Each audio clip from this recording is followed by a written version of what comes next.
নমস্কার, দেখছেন talk to Bangla. আমি অভিষেক রয়েছে আপনাদের সাথে। এই মুহূর্তে যে খবর নিয়ে উপস্থিত হয়েছে, ককরোচ জনতা পার্টির পক্ষ থেকে এবার সরাসরি একদম পার্লামেন্টকে নিয়ে এবং সরাসরি পার্লামেন্ট যে কোনোদিনই চলছে না সেটাকে নিয়ে মুখ খোলা হলো। এবং ওম বিড়লা একদম দেশের স্পিকার, লোকসভার স্পিকার, তিনি পর পর প্রত্যেকটা টার্মে তাকে টার্গেট করলো ককরোচ জনতা পার্টি। এবং এই পার্টিটাকে তো এই মুহূর্তে আর সন্ত্রাসবাদীদের বি টিম কিংবা জর্জ সরোজ গ্যাং তাদের সঙ্গে তুলনা করে কোনো আর লাভ নেই। তাই তাদের কথা নিয়ে খবর করতে এই মুহূর্তে হবেই, তার কারণ তারা একদম সরাসরি ওম বিড়লাকে মনে করিয়ে দিচ্ছেন যে সংসদ চলাটা আমাদের জন্য ইম্পর্টেন্ট, দেশের মানুষের জন্য ইম্পর্টেন্ট। এবং এই কথা কোথাও গিয়ে সরাসরি কটাক্ষ করছেন তিনি নরেন্দ্র মোদী, অমিত শাহকে, যে তারা সংসদে আসছেন না কেন, তারা তাদের উত্তরগুলো দিচ্ছেন না কেন। এবং ওম বিড়লাকেও বলছেন আপনি সংসদ ছেড়ে চলে যাচ্ছেন কেন।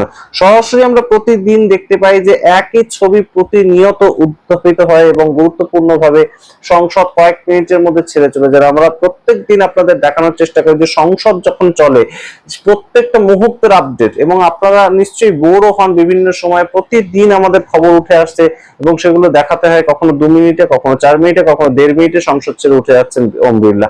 তো সেই খবরগুলো পড়তেও আমাদের যেমন বিরক্ত লাগে, ঠিক তেমন ভাবেই এই মুহূর্তে কিন্তু ককরোচ জনতা পার্টি সেটাকে নিয়ে প্রশ্ন তুলেছেন। সৌরভ দাস যা লিখছেন একদম কোট আনকোট বাংলায় আপনাদের পড়ে শোনাচ্ছি। তিনি বলছেন এটা খুব স্পষ্ট হওয়া উচিত, ভারতের সংসদটা আমাদের, এটা জনগণের, ভারতের জনগণ এবং তাদের সন্তানদের। দিল্লি পুলিশ এবং সিআরপিএফ এর অধীনে আরএএফ দ্বারা বর্বরভাবে আচরণ করা হয়েছে। কিছু মানুষ আজীবনের জন্য অন্ধ হয়ে গিয়েছে। তারপর তাদের বক্তব্য হচ্ছে তাদের বস অমিত শাহ স্বরাষ্ট্রমন্ত্রী, তাদের অপরাধের জন্য তাকে জবাব দিতেই হবে। কিন্তু তিনি কেন গত 2 সপ্তাহ ধরে সংসদের সামনে হাজির হয়েও তার বাহিনীর দমনমূলক নৃশংসতার জবাব দিচ্ছেন না? অর্থাৎ কেন সংসদে হাজির হচ্ছেন না, কেন উত্তর দিচ্ছেন না?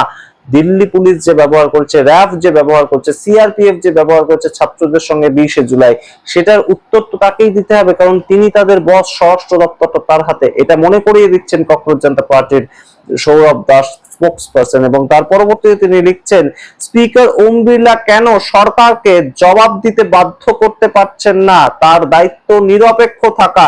খুব গুরুত্বপূর্ণ, খুব গুরুত্বপূর্ণ বক্তব্য। যে স্পিকারের যিনি দায়িত্বে রয়েছেন তাকে তো সবসময় নিরপেক্ষভাবে ডান দিক বাঁ দিক তাদের দুজনকেই একরকম ভাবে পরিচালনা করার কথা, তিনি সেটা করছেন কি? এই প্রশ্ন তিনি মনে করিয়ে দিচ্ছেন। তিনি বলছেন স্পিকার ওম বিড়লা কেন সরকারকে জবাব দিতে বাধ্য করতে পারছেন না। এটা তো ওম বিড়লার কাজ, এটা তো শুধু বিরোধীদের কাজ নয়। বিরোধীরা প্রশ্ন তুলছেন, কিন্তু অবশ্যই ওম বিড়লা তো এটা সরকারকে বলা উচিত যে আপনি এটা নিয়ে জবাব দিচ্ছেন না কেন, এটা নিয়ে প্রশ্নোত্তর পর্ব হচ্ছে না কেন, আলোচনা হচ্ছে না কেন। বিরোধীরা যখন এতবার চাইছে তাহলে সেটাকে নিয়ে আলোচনা হবে না কেন? এটা তো বলা উচিত সরকারের পক্ষ থেকে ওম বিড়লার, অন্তত স্পিকার হিসেবে, কারণ তিনি সংসদের মধ্যে তো সর্বোচ্চ স্থানে রয়েছেন।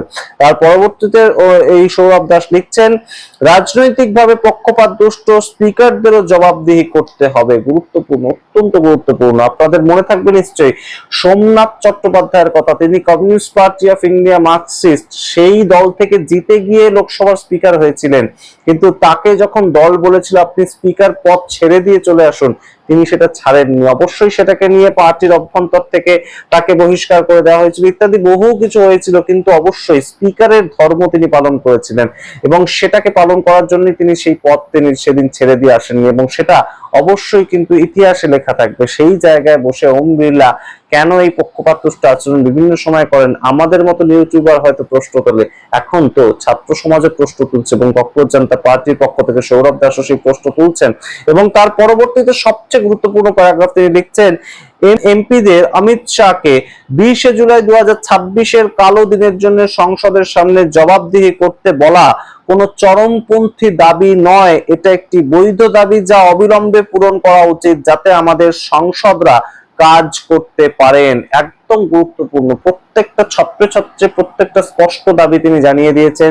যে বিরোধী এমপিরা যে প্রতি মুহূর্তে বলছে অমিত শাহ সংসদে এসে জবাব দিন, 20 জুলাই যে কালো দিন গিয়েছে তার জন্য জবাব দিন, সেটা কোনো মতেই অবৈধ দাবি নয়। প্রত্যেকটা দাবি স্পষ্ট এবং প্রত্যেকটা দাবি উচিত দাবি মনে করিয়ে দিচ্ছেন ছাত্র নেতা। এবং তার সঙ্গে আপনাদের মনে করিয়ে দিই যে রাজ্যসভাতেও একই ধরনের ছবি আমরা দেখতে পেয়েছি। তার কারণ রাজ্যসভাতে জন্ম মৃত্যু রেজিস্ট্রেশন বিল 2026 সেটাকে নিয়ে একটা সরাসরি আলোচনা হয়েছিল গতকাল, এবং সেই ক্ষেত্রে কংগ্রেসের একজন এমপি নিতম্বুল দেবী তিনি বলতে উঠে বলেন যে গৃহমন্ত্রী তার দপ্তরের তো এটা বিল, তাহলে সেই ক্ষেত্রে এই যে জন্ম মৃত্যু রেজিস্ট্রেশন বিল সেইটা যখন আলোচনা হচ্ছে তখন কেন দপ্তরের মন্ত্রী থাকবেন না, অর্থাৎ গৃহ মন্ত্রণালয়ের দপ্তরের মন্ত্রী কেন থাকবেন না, যেটা নিয়ম রাজ্যসভার কিংবা লোকসভার, যে দপ্তরের মন্ত্রীর বিল পেশ করা হয় সেই দপ্তরের মন্ত্রীকে উপস্থিত থাকতে হয়, কারণ তার কাছে কেউ যদি কোনো প্রশ্ন করে তাকে সেটা নিয়ে উত্তর দিতে হয়, কিন্তু তিনি সেটা কেন থাকছেন না এই নিয়ে প্রশ্ন করতেই একদম হরিবংশ সেই সময় উপস্থিত ছিলেন স্পিকারের পদে এবং তিনি সঙ্গে সঙ্গে ঝাঁপিয়ে পড়েন। আপনারা দেখেন ये बिल गृह विभाग का है। निश्चित तौर पर एक आदिवासी बेटी छत्तीसगढ़ की कहना चाहेगी कि गृह मंत्री कहाँ है। गृह मंत्री